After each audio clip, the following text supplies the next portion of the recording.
শনিবার পবিত্র ঈদ উল ফিতর। ঈদ উদযাপনের শেষ মুহূর্তে আপন নিরে ফিরছে মানুষ, সঙ্গে আছে সময় মতো গাড়ি না পাওয়ার ভোগান্তি। বাস মালিকেরা যুক্তি দিলেও বাড়তি ভাড়াতেই ঢাকা ছাড়ছেন তারা। দুর্ঘটনার প্রভাবে ট্রেনে রয়েছে শিডিউল ভোগান্তি, লঞ্চেও যাত্রীদের ভিড়। তামজিদ সুমনের রিপোর্ট। গাবতলী ও কল্যাণপুর বাসস্ট্যান্ড থেকে মূলত উত্তরাঞ্চলের মানুষজন যাতায়াত করেন। ঈদের কারণে বাস টার্মিনালগুলোতে ঘরমুখো মানুষের বাড়তি চাপ সামাল দিতে কিছুটা বেগ পেতে হয়েছে বাস মালিকদের। তবে অনেক পরিবহন মালিক এটাকে সুযোগ হিসেবেও কাজে লাগাচ্ছেন, আদায় করেন বাড়তি ভাড়া। আগে নিচে 350, এখন নিচে 600 টাকা। তাহলে এরকম করে বেশি নিয়েছে জনগণের থেকে কি জন্য? এসিতে যাইতাম আগে জোর গেলে 800 থেকে 900 টাকা, সেই টিকিট এখন ওনারা 1500 থেকে 1600 টাকা চাচ্ছে।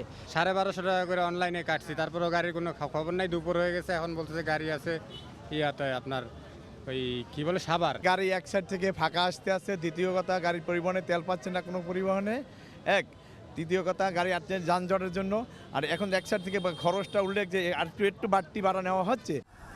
অতিরিক্ত চাপের কারণে বুধবার দীর্ঘ সময় ধরে ভোগান্তি পোহান যাত্রীরা। গাড়িগুলো এখনো পৌঁছে নেই ঢাকাতে, আমরা ওয়েট করতেছি সকাল 10টা থেকে। বাচ্চা কাচ্চা নিয়ে কখন থেকে বসে আছি, এখনো গাড়ি ছাড়ছে না। এদিকে কমলাপুর রেল স্টেশনেও যাত্রীদের ভিড় ছিল চোখে পড়ার মতো। কিছু ট্রেনের ভেতরে জায়গা না পেয়ে ছাদেই চড়ে বসেন যাত্রীরা। বুধবারের ট্রেন দুর্ঘটনার প্রভাবে শিডিউল বিপর্যয়ের মুখে পড়ে উত্তরাঞ্চলগামী প্রতিটি ট্রেন।